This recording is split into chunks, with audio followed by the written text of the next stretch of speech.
во новото издание на politikanti.mk со мене Саша Наденовски и со мене Боријан Јовановски. Боријан, како си? Мислам, ние сме прилично на една голема дистанца. Ова епизода. Колку е дистанцата, by the way?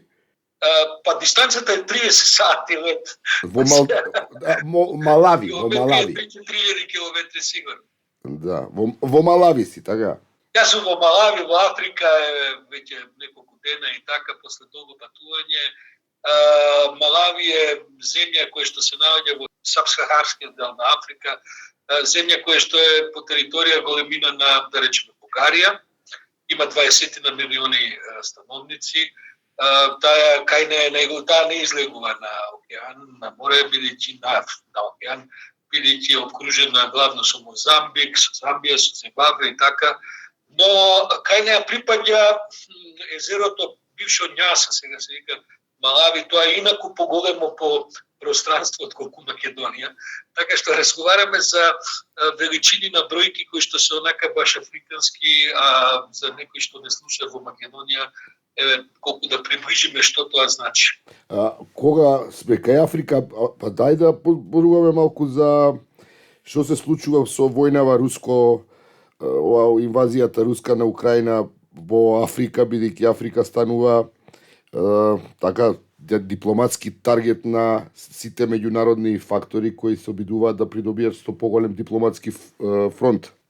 Па мислам дека тоа се види при последните гласања два пати всушност во Обединетите нации, каде што 30 земји од Африка гласа за украинската резолуција во февруари, што е неколку повеќе, меѓутоа главно бидејќи Африка е континент со 50 и нешто земји, значи речиси половината се воздржа, а неколку гласа и на конто на Русија, заправо само 2 гласа. Мислам 17 се воздржани, а само Еритреја против.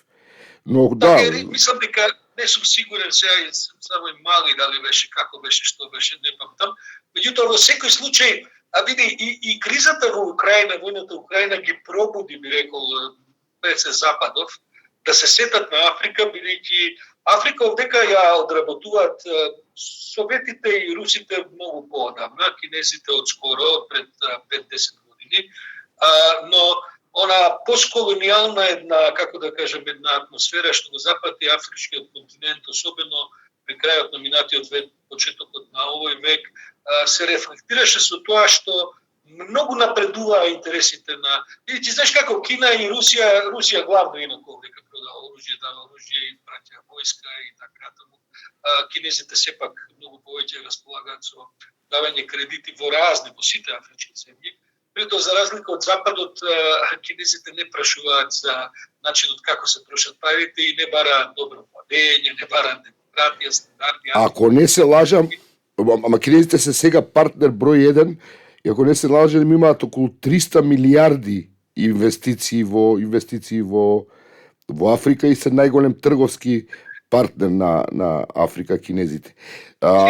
Ми беше интересно што во Африка имаше големи реакции по укинувањето на Russia Today.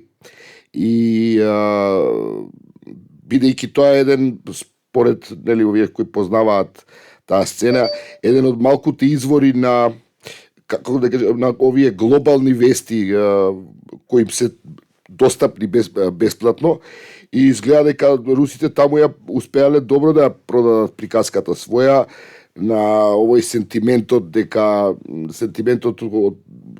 од на Западот како колонијална сила и луѓе кои ја користеле Африка, додека Советите во тој период после за време на студената војна имаат сосема еден поинаков однос, и така што тоа е вака една романтична сега, исток малци кај нас на тема емоција, православие и така натаму, кој ние што сме врзани со русите. Заправо, знаеш како Борјан, и да и не.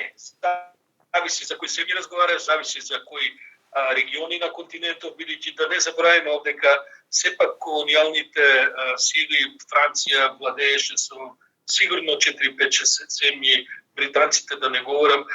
Ја само ќе ти илустрирам какво будење кај американците се случува во последниве 3-4-5 месеци. Јас минатиот пат кога бев во Африка, во декември во Америка имаше голем самит на афричко-американски односи. Таму практично сите главни луѓе од афричкиот континент, председатели и така натаму беа на тој самит.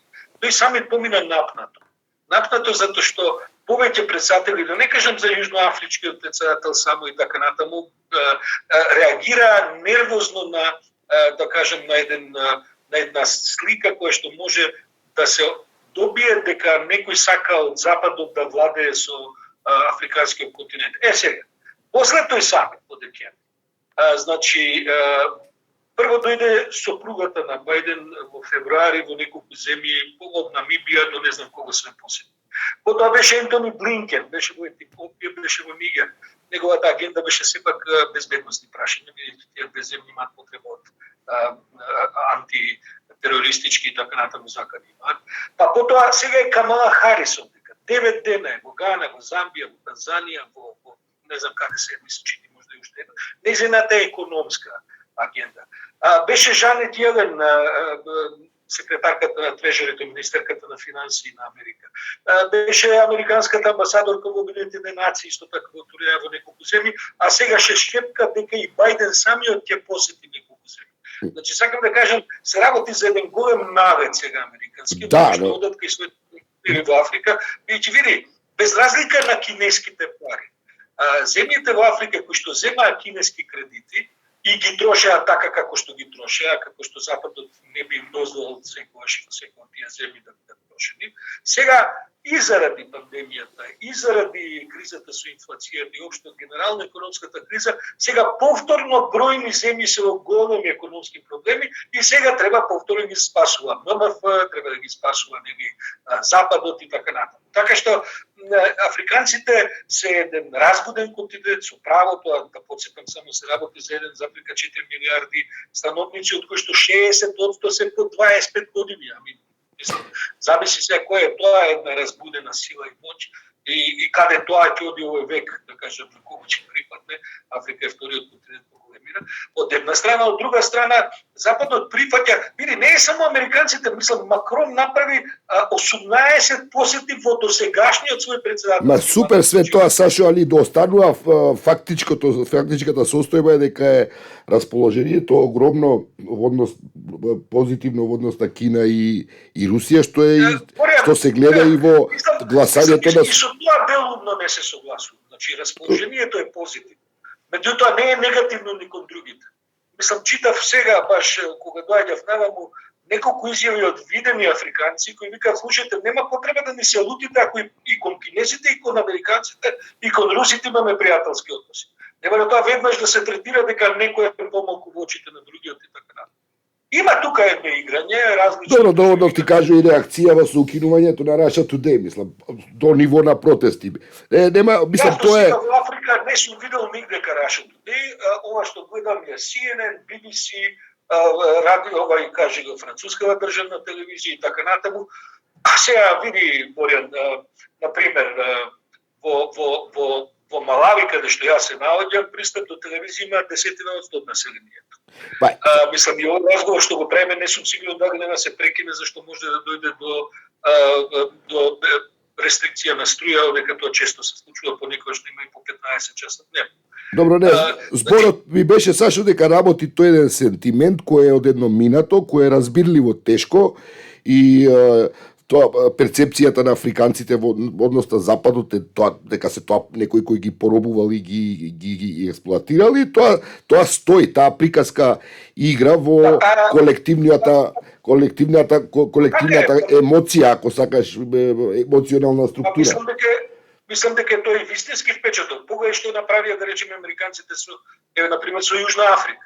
Значи, во Јужна Африка, како да кажам, Мандела 93 година доби Нобелова награда за мир, додуше заедно со Фредерик де Клерк, например, го спомнуваат... 94 до 99 беше 5 години председател. Он на црната лист на Америка, бидејќи да не забораваме Националниот конгрес, партијата на Мандела, на американците ја прегласи за терористичка, на црната листа беше до 2008. Така што, како да кажем, тоа не е погрешна политика, него е тотално погрешна политика. И сега, кога пред месец дена Јужна Африка заедно со русите и со кинезите имаше војна вежба заедничка, веројатно тие сигнали што јужноафриканците сакаат да ги пратат се, меѓу другото, резултати и на едно такво минато западно Тоа сакам да кажам, дека се сега американците во обид, бидејќи се очено им е потребна и на западот цел тој дипломатски фронт да се зголеми против Русија. Но добро, да преминеме на друга тема која сме веќе на Африка, да кај нас да се вратиме малку. Денеска е 3 години наш трети роден ден како членка на НАТО. Па ова може некако да се надоврземе околу нашиот сентимент кон Русија и од друга страна една прагматична и рационална идеја која би требала да не води во овој склоп на западната безбедносна архитектура. Па гледам дека пристојно се прослави оваа 3 годишна, да кажем, јубиларна некак период кој што го поминавме по НАТО. Гледам дека адекватно надлежните тоа го прославија. Види, прво, што се однесува до сентиментите во Македонија, мислам дека може би не треба да ги пренагласуваме ова баш што покажуваат разноразни анкети и така натаму, дека не знам тука славјанството, панславјанството, Путин, антизападно и така натаму. Мислам дека сепак најголемиот дел од граѓаните се рационални и свесни по тие прашања. Кога си мала земја, како што е Македонија, и кога апсолутно, освен за собствената безбедност до известна мера, не можеш да решаваш за ништо друго поважно не на континентот, ни во регионот, тогаш стабилноста ја црпи со соседите. Тоа е старо правило, малите земји со собствената стабилност ја црпат од соседите. И сега, гледај, еве јас стално го давам за пример оној Кумановски инцидент што беше, за кој нели знаеме сите го предизвика тогашните на заминување власта претходно на Груевски, Мјалков и така натаму. Види, во тоа време ние не бевме членка на НАТО. Во тоа време овдека сите наши соседи отприлика ги подигнаа нивоата на безбедност на пограничните појаси на своите армии и така. Денеска таков инцидент речиси ми се чини невозможен да се случи од такви размери. Бидејќи ние, албанците, бугарите, грците, Косово е, ако не е членка, е во собственост на НАТО, во известно смисло и така натаму. Тоа гарантира една усогласеност, една синхронизираност на безбедносните аспекти, отворени канали, постојани комуникации, да не кажам заеднички вежби, заеднички гаранции. Денеска, вчера над Скопје летаа грчки авиони, не ги тие него гарантираат него и така. Така што овој сентимент што постои на крајот, знаеш како, кога луѓето, видите, стравот е силно средство за манипулација, луѓето кога ќе ги измерат макар и во себе овој тип на односи, тие знаат дека многу се направи, многу се постигна во овие несигурни, нестабилни, опасни времења на европскиот континент со тоа што сме членка на НАТО. Да, ја имам едно разбирање за таа фрустрација, се согласувам деловно со тебе, но имам разбирање за таа фрустрација во однос на Западот. Точно е ова, дека луѓето, ако се соочат со таа опција да или не, ќе го изберат Западот. Тука јас немам дилема и тоа е еден колективен инстинкт, ми се чини, кој е сосема правилен. Но стои оваа фрустрација, знаеш, на тоа неисполнето од страна на Западот. И они стварно ќе треба да се потрудат. Мислам, не е тоа работа која, знаеш, кој некој многу банално, вулгарно дури се обидуваат да спакуваат како да се наплатиме. Не е идејата во да се наплатиме во кеш. Ние не го менуваме името заради кеш, па да влеземе во НАТО. Има многу друга поголема смисла сето тоа. И знаеш, во тие моменти луѓето кога се изневерени од една сериозно ветување, и тоа знаеш самиот се случи после Преспанскиот договор, мислам дека тоа е главниот удар врз на кредибилитетот на европската идеја и би требало, јас очекувам многу по-сериозни пораки во смисла на забрзување на интеграција, овој преговарачкиот процес, а со цел нели да се овозможи таа трансформација која толку нас ни недостасува кај нас. Така што има тука едно малце така една биполарно Боријан, доживување Боријан, на таа работа. Боријан, го разговараме тоа во повеќе емисии. Мислам, види, време е македонска нација конечно да порасне. Време е веќе да престанеме како мали деца да кекаме постојано, време е да разбереме дека ситуациите меѓународни се компликувани, дека таа ситуација понекогаш и со двојни стандарди, таа ситуација понекогаш резултира и со неисполнети ветувања, не неопходно заради нечија омраза и така натаму, туку заради милион други фактори. И ако ние не знаеме да бидеме во тој свет рамноправни членки, тогаш треба да, како да кажем, ако не сваќаме дека сме членка на Обединетите нации, дека сме членка на НАТО, дека е подобро да седиме на масата кај што се разговара, отколку да чекаме у ходникот вон масата кај што понекогаш и за нас се разговара и така натаму. Го читам да речеме Стоилковиќ, што изјавува деновиве овој пратеников српски и така натаму, вика, видите тоа каква лекција им одржа Вучиć со ова последно. Па гледаме тоа. И тоа така вика Стоилковиќ што 30 години го зборат, меѓу време Србија изгуби се, им го испрати и председателот у Хаг, а и овој Вучиć ако продолжи под стапките на Стоилковиќ, не знам кај ќе заврши. Погледне колку дава, луѓето не разбираат колку чини безбедноста. Значи да си дел од еден систем на безбедност кој ти гарантира е многу поевтино во крајна линија за да постигнеш одредено ниво на безбедност, отколку да не си. Па погледи Србија колку милиарди дава затоа што Вучиć се шета по овој сајм, по оној сајм на оружје, сега ќе купиме ракети, сега купивме авиони, не знам што и така натаму. Така што кој ќе за мали земји како Македонија, која да ќе удриш кост бенефит во секоја смисла, економска, безбедност, политичка, нема дилема. Не, види, ја нема. Најубаво е да живееме во идеалниот свет у кој нема воени блокови, воени закани, кој не би сакал. Види, тоа има, а ние не можеме да влијаеме, тогаш Не, тоа е тоа што го кажува, што е реал политик и точно е, сега не може, мислам, тоа мора да се следи, мора да се води дипломатијата по основите на таа на некој реализам. Не, само сакам да кажам дека јас мене лично Сашо, кој сум вака проевропски расположен од мал, што би се рекло, просто има некоја емоција така, некој без кој ме фаќа, но имено, да, не сме човек да дозволи како и во сите релации да те надвладе бесот кој некој момент го предизвикал. Знам, Боријан, ама знаеш како, еве ќе ти кажам, може би од аспект на Малави сега кога збориме, дека 70% од граѓаните се на под $2 дневно. Следните 20% се нешто над тоа.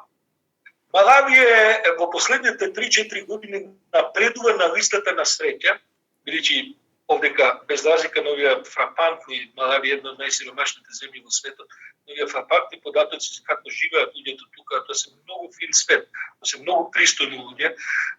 Знаеш како, додека ние цело време назадуваме, цело време сме така, се нешто мрчиме, се нешто сме незадоволни. Да, реалноста не ни е блескава. Да, имаме право сите да бидеме незадоволни од актуелните политички елити, политичките случувања така натаму, ама ние тоа го практикуваме со децении наназад. Се чекаме нешто на тацна нам да ни дојде. Све чекаме некој да ни гарантира идентитет и јазици. Пак таа иста песна се свири. Мислам, ова го зборевме минатиот подкаст, во последните 2-3 дена го гледам пак тоа, јазикот, мислам, знаеш како, не е во ред да не се памти конечно Македонија од 60-тите години. Знаеш, мајка ми зборуваше пред некој ден. Брат ми е роден 61 година, моите тога живеа во Куманово, во куќата каде што живеа, значи нема ни електричен шпоред, нема, се разбира дека нема бойлер, нема ни фрижидер. И сега погледни го тој, како да кажем, фрапантен скок кој го направи Македонија, веројатно прерутнувајќи неколку фази во иста генерација, јас сум роден 64-та веќе во Скопје, кога тоа имаше, кога имале и електрични фрижидери и сега може тоа изгледа нефер тоа да се споредува време со ова денеска, ама не е тоа некое време пред, како да кажем, генерации и генерации. Тоа е времето на нашите родители. И сега ние сме дојдени во ситуација сме родени од прилика. И цело време сме нешто намрштени, и цело време некој ни е нешто. Не, види, Сашо, види, јас да ти кажам нешто, незадоволството дури е здрава категорија. Во смисла на тоа дека незадоволство треба да има постојано како некаков, нели, чек. нешто што го држи системот во една постојана пресија да се справува со тоа незадоволство. И таа пресија може да биде креативна во смисла на стимулација на државниот апарат. Она што мене лично ми преши во смисла на ова што го зборуваш ти, дека кај нас незадоволството се артикулира по кафани. А незадоволството не се артикулира во смисла на организирање на граѓански активности, движења, реализација на проекти, работи кои се суштински, кои се конкретни. Мислам, не ти се допаѓа нешто, треба да постои некаква граѓанска иницијатива. И кај нас ако погледнеш што е се граѓанска иницијатива, тоа е горе-доле све ориентирано кон овие странските фондови. Малце се иницијативи, ако се сеќаваш онаа, морам да кажам, ми оставила впечаток Велешката иницијатива со која успеа да ја затворат железарата. Мислам дека тоа беше грасрут, онака баш една автохтона велешка, здраво граѓанско движење. И тоа е она што фали. Бидејќи, видиш, мене многу работи ми недостасуваат, се разбира, далеку успе од добар систем. Ама сум живеел во Белгија. Знаеш, не тоа стека се некој мора општината, владата да ти направи или некој Deus ex machina која наеднаш ќе ти го промени животот во подобро. И затоа тоа го велам кога се расправам на тема шарена револуција и не. Види, целта, барем моја лична, била да освоиме слобода. Од моментот кога ќе освоиш слободата, потоа слободата значи одговорност. Односно секој еден треба во таа слобода нешто да прави. Значи, Боријан, да не се разбереме погрешно, значи, не сум јас против незадоволство. Туку се јас сум против тоа кој очекуваш да ти ги задоволи интересите ако ти самиот не се вклучиш во нешто. Не, добро ги намести овие критериуми. Пошто сме незадоволни, не правиме подкаст што сме пресречни. Да сме пресречни, може ништо друго не правиме. Така е, да, па добар пример ти е. Имаме со критики на власта, на опозицијата, правиме некаков подкаст и немаме странска помош. И немаме никаква помош, тој им кажувам на луѓе, не им се верува. Нешто правиме, затоа што сме незадоволни. И тој јас се обидувам да го кажам и вака е добро што ме потсети го кажеме јавно, пошто да сите се обидувам да кажам дека единствениот инспирацијата произлегува од тоа незадоволство и затоа викам дека, знаеш, вака у најмала рака кога го артикулираш тоа, сепак е да се сатисфакција за овој разговор, фино си разговараме, така? Она што мене ме интересира, Боријан, во овој момент со ова незадоволство кој е евидентно, незадоволството кон власта е големо. Мислам дека и опозицијата која има секако во јавните истражувања подобра поддршка, но која ќе видиш колку луѓе всушност никому не веруваат, не е ни тоа нешто за фалење и така натаму. Она што мене ме интересира се фер услови за политички надпревар и за избори. Значи види, во демократијата овие работи ќе ги решаваме идната година, има два пара избори. Едните се претседателски, другите се парламентарни.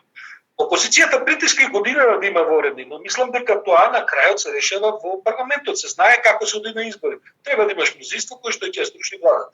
Бидејќи тоа мнозинство не успева да го конституираат во бројни наврати, а при тоа го кочат овој пат кој што на крајот од краиштата ќе мора и ти да го врват. И тие мора да го врват бидејќи се колнат дека се они за европска интеграција и така натаму. Мислам, ова губење време е нешто што можеби не ќе може потоа да се надомести. Бидејќи се разбира дека тие немаат никаков функционален план за тоа како, ако не го почитуваат овој пат по кој што оди Европската унија и ние сме го прифатиле, немаат тие план како друг да прават. Се разбира дека тие ќе бидат секако полош партнер вака како што се однесуваат кон Европската унија, кон нашите соседи, Бугарија, за решавање на некои прашања и така натаму. И она што мене ме засега во политичка смисла, не колку се овие од власта добри, туку што оваа опозиција која мисли дека е многу посилна и подобра, всушност не нуди ништо што е важно за она што е најважно за земјата. Знаеш, Сашо, знаеш што е големиот проблем тука? Тоа е длабокиот проблем. А разбирањето, доживувањето на опозицијата дека е во опозиција затоа што неправедно е срушена и дека и ова сега треба да се сруши затоа што за да се врати правдата за да се потврди. Мислам, дали го разбираш, тоа е една длабока фрустрација и сега затоа тоа ти забележи сега, мене тоа најмногу ме секира, мање више кој да е на власт, тоа ти е исто. Мене ме загрижува таа една перцепција, погледни Мицковски уште ги нарекува овие судењата што се од бомбите дека се тоа политички монтирани.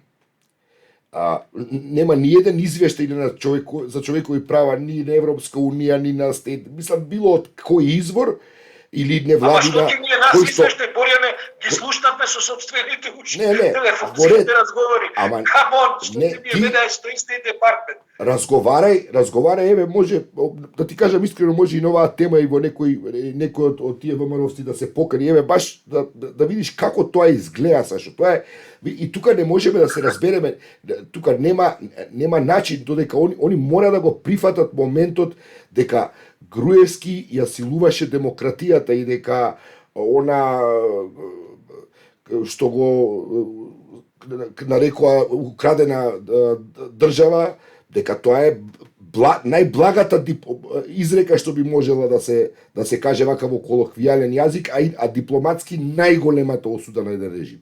И сега они... А зашто би требало ние да се бавиме со нивните... Затоа што сите овие луѓе што сега ги гледаш во опозицијата се луѓето на Груевски. Затоа што никогаш нема да дојдеме до диалог, а без диалог, мислам, едноставно таа работа не оди, ќе биде, таа поларизација е контрапродуктивна генерално, мислам, го гризе општеството, канцерогена е, тоа сакам да кажам. Па да, мислам, тука не... Политичката култура, диалогот е важен. Тоа не е спорно. Меѓутоа, ако едната страна одбива да води диалог, сега што да правиме? Треба само да и се овозможи фернат превар. Да. Така е, но еве, ајде. Знаеш како, ги знаеме, сите луѓе ги знаеме, има таму паметни луѓе, мислам, има таму во опозицијата, како што мине, и во власта паметни луѓе, така натаму. Сепак се тоа едни, мислам дека тие треба да се најлути самите тие на овој бегалец во Будимпешта, бидејќи им приреди таква една катастрофа, водеше таква погрешна политика во последните неколку години пред падот. Сведоци сме на какви криминали, па слушај, овие што се спасуваат од затвор плаќаат по 30-40 милиони евра.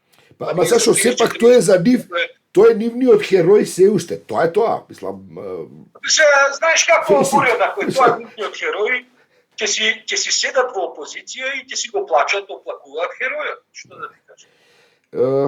Добро, Сашо, до кај сме стасани? Така мене ми звучи. Би можели уште долго на темава, но ајде оставиме нешто и за друг пат, а? Па, се разбира, прво ќе има многу реакции, пошто се разбира дека ќе не... Види, на оваа тема сигурно во Македонија секој има своje мислење, како што и треба во секој. Меѓутоа, мислам дека и за тоа не треба премногу време да трошиме. Види, едва чекаат да се вратат на власт и да ги заборават сите, да почнат да ги користат удобствијата на власта. Јас, за жал, не гледам за крупните прашања реални решенија кои што опозицијата ги нуди. Такви решенија нема ни за оваа, сега славиме 3 години НАТО, ја решија да остават надвор од целиот процес. Решија да остават надвор од во принцип ВМРО ДПМ во надворешната политика катастрофално се снаваат. Па што ти кажам, тоа е малку померка на Стоилковиќ. Тука прилike тоа може да го исполни. Тука натаму од Табановци нагоре тешко. Тоа е тоа отсуство на сензибилитет да се препознаат тие западни вредности. Мене тоа, ако сакаш да знаеш, најмногу ме секира и тоа е еден културолошки проблем кој ќе потрае и ќе му треба доста време да дојде на себе после се. Инаку и кога се увеќе личен во однос на ВМРО, мислам, стварно не можам, немам никаква тоа што го преживел како и ти, јас и многу други во Македонија, како стварно атак врз интегритетот и врз во секоја смисла, силување да не кажем. Барем да речат, добро, тоа Груевски што го правеше, како па се извинуваме, мислам, некакво извинување кон луѓе кои стварно неправедно биле малтретирани. И гледам дека ни тоа го нема, таа трошка на некаква, што знам, човечност, елементарна на Да, бе, крај. пријатно, мислам, можда имаш преголеми очекувања, знаеш како. Кај нас политичарите, малкумина се оние кои што разбираат што е чаршија. Оние кои што разбираат дека види си на власт извесен период, после тоа пак треба да се симнеш у чаршијата. Па треба да си кажеме добар ден. Така де? Ти денеска може да имаш возач и не знам двајца бодигарди, утре кој ќе се видиме во чаршија што правиме? Што си правил, какви глупости си правил, како ќе се објасниме, како ќе се погледаме очи. Знаеш, у мали земји како Македонија, ја стално викам, Македонија има 2-3 автобуси паметни луѓе, нема повеќе, 100, 150 и тоа од сите професии. Ние немаме East Coast и West Coast, па која ќе потврди East Coast, доаѓа екипата од West Coast. Да, Знаеш, како така ќе е, да. земји со милиони, со илјадници, што ја знам, така е, универзитети и така натаму. прав си. Кај нас тоа е броено. 100 души се паметни, 5 добри доктори, 5 добри, не знам дали има 5 добри новинари, јас се исклучувам тие 5. 5 добри инженери, 5 добри економисти, кои ќе земеш, што е тоа, отприлike, 2-3 автобуси, 150 души. И сега, ако тие 150 души не знаат да разговараат, мислам, сега, што да каже човек? Сашо, Тоа е. што се јаде у Малави? Поздрав од Малави. Што се јаде, кажи од Малави? Се слушаме и следниот пат од овде кај Бурја. Чекај, Сашо, Да, болам. што се јаде во Малави? Што се јаде во Малави? Да. Сега ќе ти објаснам што се јаде. Во Малави, во моментов е засилена оваа, како да кажем, една загроза од колера, затоа што Малави имаше трагични настани околу овие циклонските дождови од пред 2-3 недели, огромни паѓања, значи они колку што за 8 месеци им паѓа во просек, сега ги потопи за 8 дена. Загинаа повеќе стотици луѓе, уште толку не им се знае трагата. Зашто го кажувам ова? Затоа што Малави од секојаш имало и колера. Колерата е во принцип болест што се стекнува од валкана вода. Значи, не се јаде ништо што е перено со вода, што е миено со вода. Значи, овошија зеленчуци и така натаму, салати, не. Мора да е термички обработено, значи да е испржено, да е... Морам да кажем дека тоа не само овдека и во Азија, кога су били истото тоа важело во некои земји. Потоа, се јаде многу пилешко. Малави е 90 и нешто одсто христијанска земја, имаат неколку проценти само муслимани и некакви други локални вери. Така што овдека се јадат во принцип сите видови на месо, но пилешкото е она што превладува, има и свинско и телешко и така натаму. А чека, леп имаат како ова што ние го знаеме во евро... Тоа може да се купи во подобрите маркети, се разбира, има леп за тостови, во хотелите има сето тоа и така натаму. Меѓутоа, овдека се јадат, бидејќи се 90 и повеќе одсто се земјоделци, се јадат разни видови на други храни кои што заменуваат леп. Добро, кинезите, например, ориз. Кинезите ориз наместо леп. Овие ваму што прават? Овдека се јадат разни видови на зеленчуци кои што се варат, се печат, се пржат и така натаму. Значи, ова јагнерот хидрати не ги интересира. Да ти кажем, види, банани, манга и така натаму има колку сакаш. Поназдраво тоа. Добро, Сашо. Па добро, ништо, и следниот пат, вајда ќе излезе од ова нешто, од овај ваков експеримент, па ќе видиме што е. Ја воспоставивме врската Малави-Македонија. Само уште една анекдота да ти кажем, Борјан. Минатиот пат кога бев првиот ден во хотелот, се симнувам на појадок и ми доаѓа едно момче, застанува до мене белец, бидејќи ова се преземи на црци, се разбира, и ми вика на чист македонски јазик: господин Ордановски, не верував дека ќе најдам овдека. Па свака чест, да. Млад доктор кој што се вика Стефан, кој работи за Уницев, кој што во тој период беше на вакцинација, на тури за вакцинација низ Африка и така натаму. Сакам ти кажам, ќе отидеш во Малави, во Лилонгве, за кој сигурен сум дека 99% нашите пријатели со граѓани не чува, и на самиот појадок во хотелот. И потоа, кога раздржавме за политика, можеш да замислиш. Не има по цел свет таков аманет од Александар Македонски ние. Да не распространи. Така е. Ајде, пријатно, поздрав и до слушателите. Поздрав до сите слушатели.